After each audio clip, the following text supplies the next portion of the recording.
মেয়েদেরকে যদি রাজমিস্ত্রির লোকের মতো ধৈর্য শক্তি দেওয়া হতো তাহলে কোনো মেয়ের ডিভোর্স হতো না, কোনো সংসারে অশান্তি হতো না।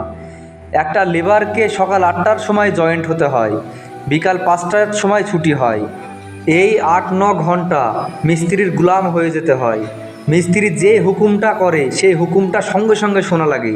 দিতে একটু দেরি হলে অনেক রকম কথা শুনতে হয়। আল্লাহ জানে কত কোটি হুকুম শুনতে হয় এইটুক টাইমের মধ্যেই।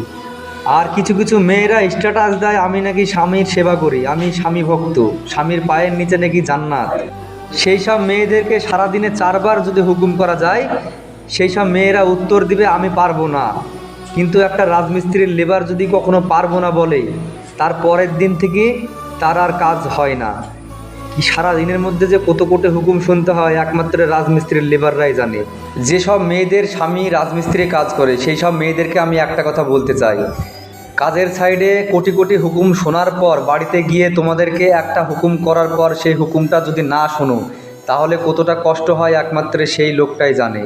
প্রত্যেকটা মেয়ের জানা উচিত। এই ভিডিওটা প্রত্যেকটা রাজমিস্ত্রি ভাই শেয়ার করে দিবেন, যেন প্রত্যেকটা মেয়ের কাছে এই ভিডিওটা পৌঁছায় আর তারা যেন দেখতে পায়।